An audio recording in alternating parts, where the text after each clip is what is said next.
Oh, here's day 2 on the trail. When we left the Zinni Knob shelter, everybody else left ahead of me. We all made it to Woods Hole Hostel. Although I think me and Kuna were the last 2 to get there. We were both soaking wet when we got there because he wasn't that far ahead of me, apparently. And it was pouring down the rain that day, that evening. And common sense had told me to stop and pull the rain gear on my backpack, but I was so determined to cover miles. I didn't stop because I wanted to get there before dark and get out of the rain. I got there at dark and I got caught in the rain, so I failed at both. 2 out of 3 goals that day I failed at. 1, getting to Woods Hole before dark. 2, getting there before the rain. Well, technically, the rain started before it got dark. Number 3 was actually getting to Woods Hole. I did succeed on number 3. Even though getting there before the rain in the dark, I failed at it. I still made it. So I give myself a pat in the back for covering over 20 miles. Rhino and Kuna, 2 through hikers I hiked with for 3 or 4 days on the trail. Yep. I'm walking back down the hill to the shelter. This is the best area, this little stretch here for phone service. About another mile or so, I won't have service at all.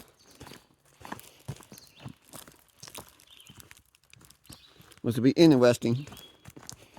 If I don't have good signal to make any calls as hex come, when I get to the bottom of the mountain here to a few miles outside of Woods Hole. Of course, then when I get down to Woods Hole, I probably won't have service again. Actually, maybe I will a little bit because they got Wi-Fi, so I can connect to the Wi-Fi. Even though it's a weak signal, at least I can let people know I made it safely. The privy. Back in the day, they call them outhouses.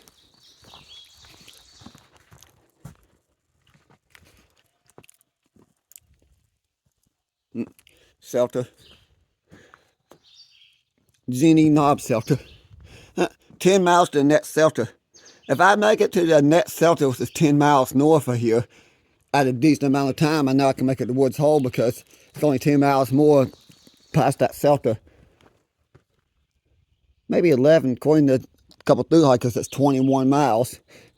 And every one of us that stayed here said we're going to make it to Woods Hole. So I got a temporary tramway, even though it's a couple days. I'm hanging out with some through hikers, although they're walking a lot faster than me, and we're meeting up at the shelters and hostels along the way.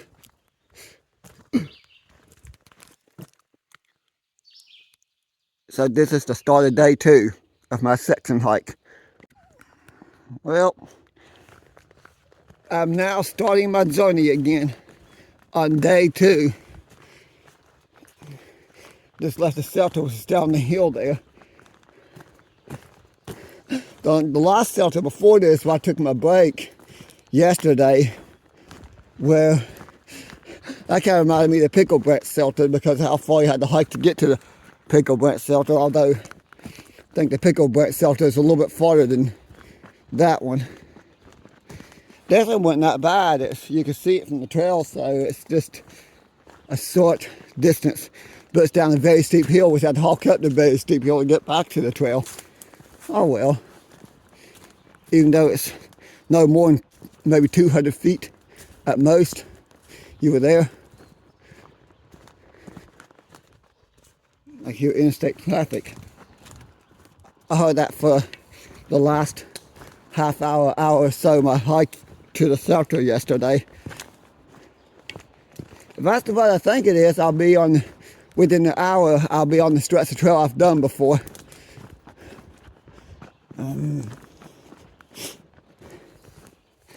Yes, these blowdowns are starting to get very irritating. I'm just starting this one.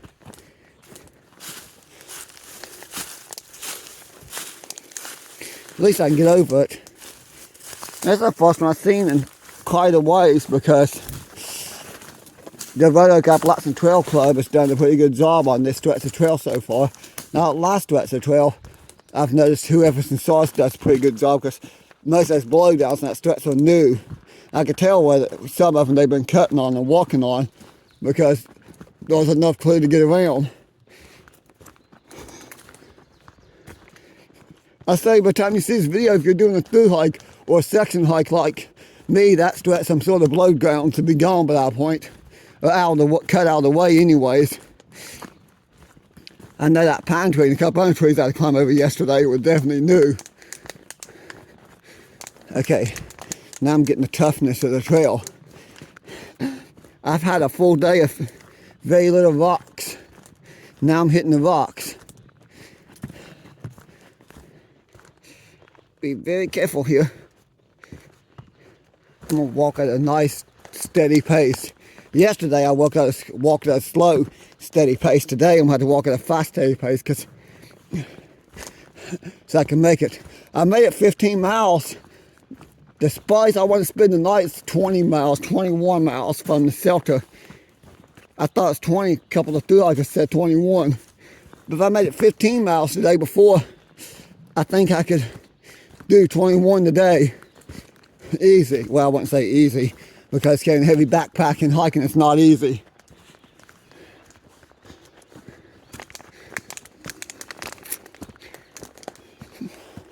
Well, coming up to a clearing. Most likely that's I think that sign back there says State Route 609. This is most likely the Kimberly Creek Suspension Bridge. Last time I was here is where I got picked up and got off the trail. And I kind of... State Route 611, 4.5 miles. 414, I mean. Which is almost 4.5, not quite. Which means I've hiked a mile since I left the shelter, because it's 3 point something back there.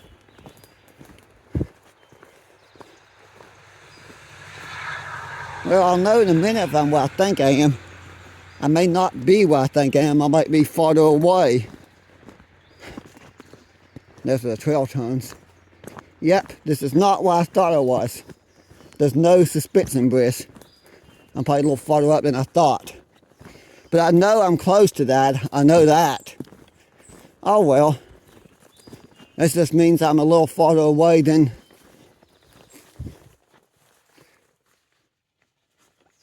thought. Now I gotta figure out which way to go. Here I'm thinking I'm close to the bridge, only realize I'm a little off. Okay, there we go. More road walking. Oh well. Well, technically not really. I can walk in the grass beside the road. At least now I know I'm not where I thought I was. I'm excited because I thought it was like super close to Dismal Falls State Park. Oh well. I'm actually expecting to be one place, find out I'm a little ways away. I know I'm close though. I can't be more than a few miles from that place, from that state park. Wait a minute. I mean, the person I talked to at Blessing Mountain Outpost, he made a comment about the road crossing, then he said 2 more miles. So that means from here on it's 2 more miles now to be where I thought I was.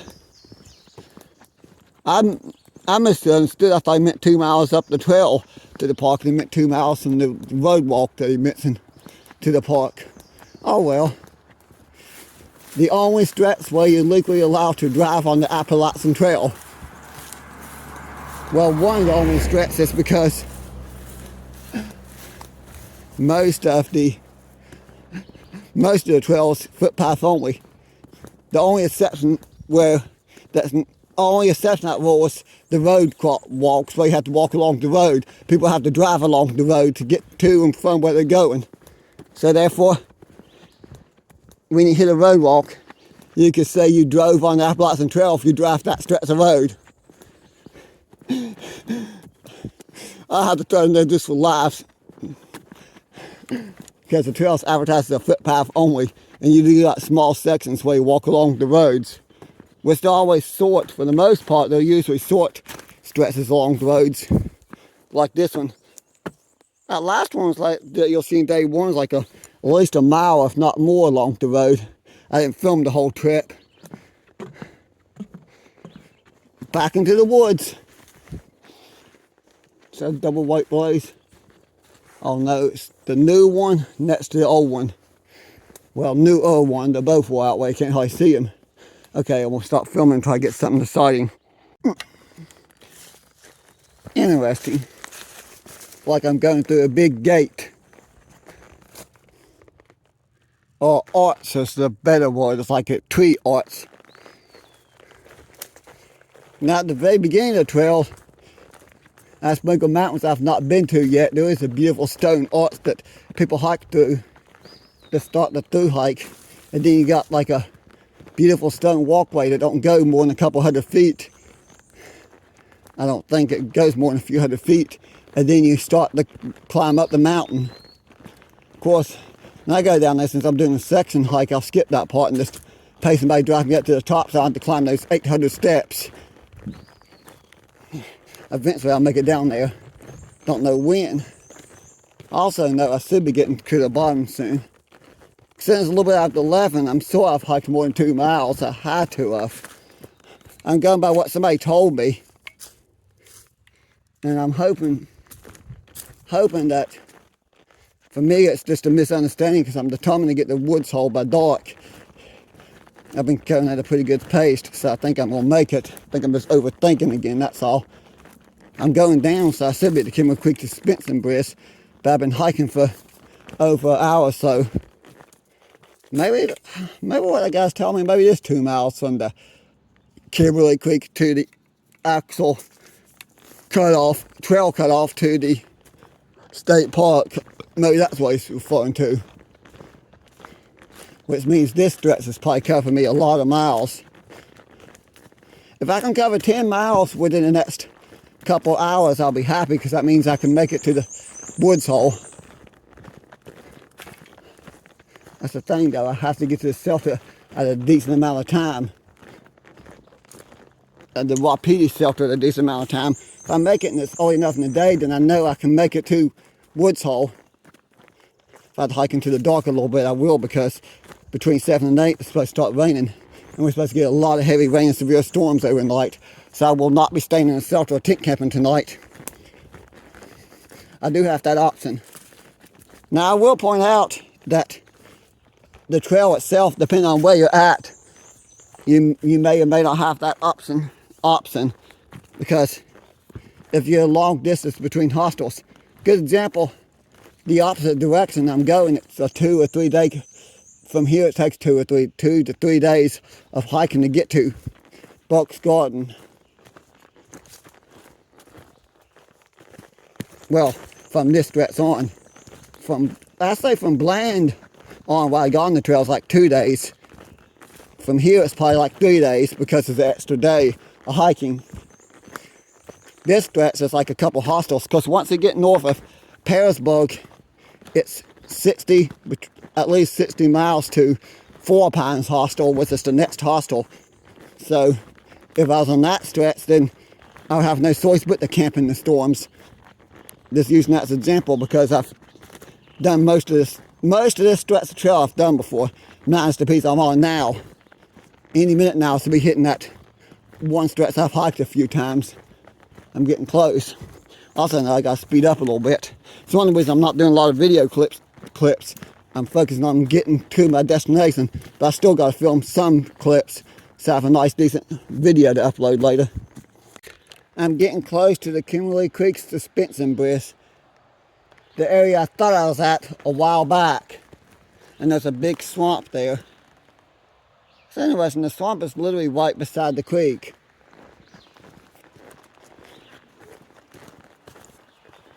So I know once I get past the swamp, I'm sure I'll be at the bridge.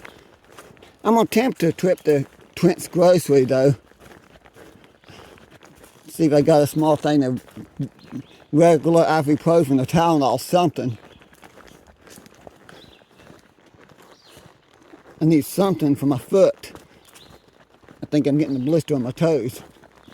Oh well, since I'm just a section hiker, if I can make myself make it to Woods Hole, then after that, Angel's Rest, unless I change my mind and arrange to go off a little bit early. And most likely I'll just make it, because once I cross this bridge, I'll be on the stretch of trail I've already hiked before. So I'm almost there. Also know I gotta pick up my pace and start walking a lot faster if I want to make it. Because it's 11:30 and I probably have like more. I know I have over 10 miles to go because I haven't made it to the shelter yet. Although once you cross the road, I don't think the shelter's more than 4 miles away. Once you cross the road here.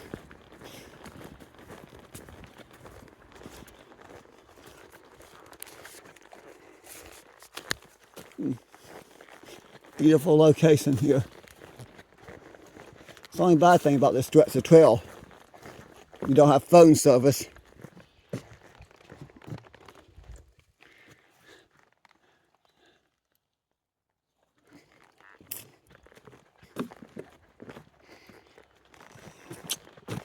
Yeah. Oh well. At least I'm making good time. I hope. Yeah. Honestly, if it wasn't for the weather reports on my weather app, I would actually probably wouldn't try to push myself so hard to Woods Hole Hostel. I wouldn't mind to stay one more night at a couple camp spots I know along the way. It's just all those heavy rain and severe storms. That's why I want to make it. I don't want to be out here in those. I want to be indoors.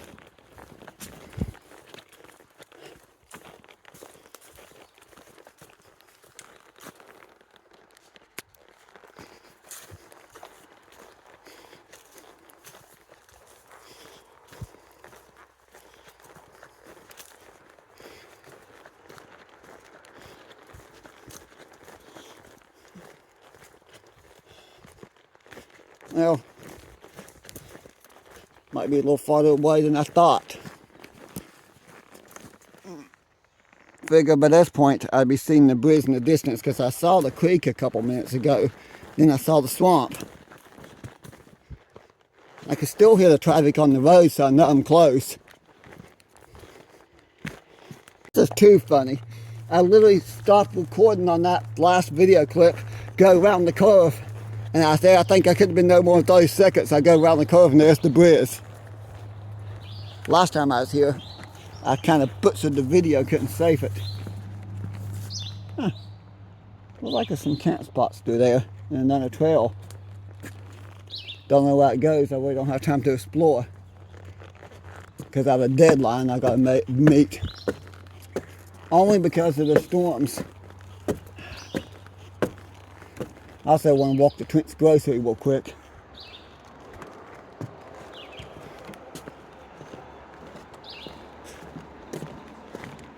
It looks like a river, but it's actually a creek.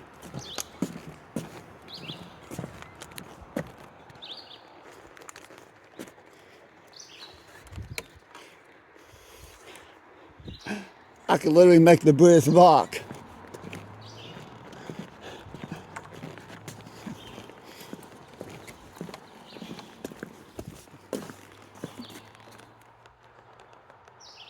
Definitely a beautiful location.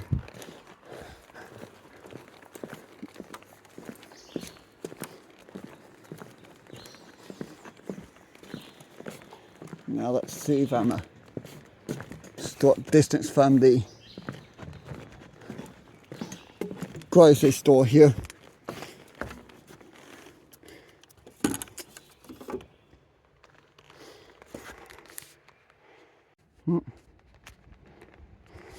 That was a fun hike. A little bit of a wobbly bridge. Of course, I think it's designed that way. It's supposed to wobble. Suspension bridges are designed that way, but when you're not used to them, it does make your heart skip a beat. I'm gonna get back to the trail after a nice little stop at Trent's Grocery. I don't know why did that come through. I have no signal right now, and the text just came through. I don't know how, but okay. Maybe it's just that one little patch. But I got a long ways to go to get to my destination tonight.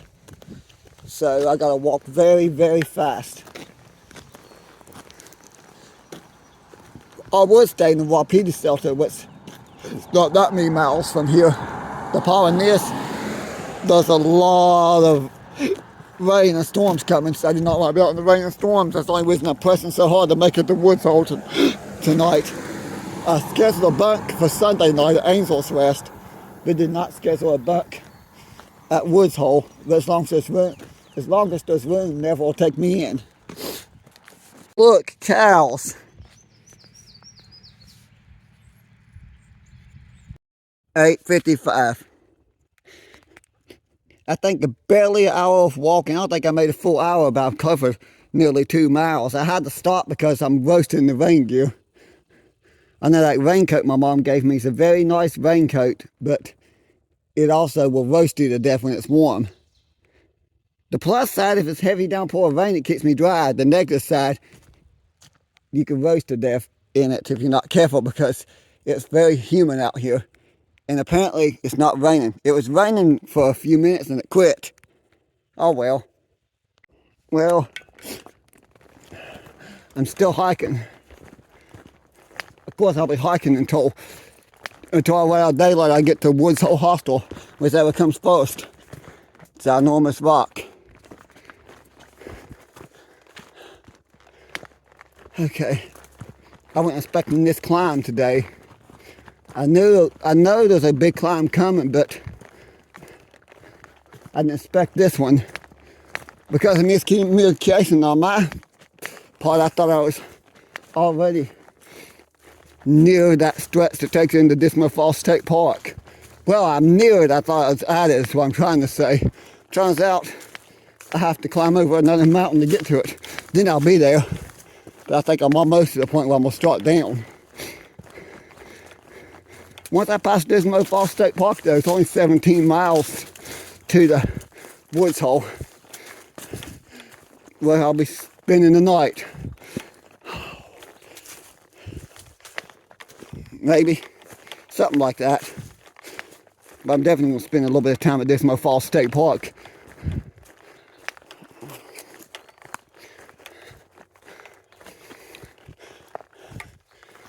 Just try to point that out.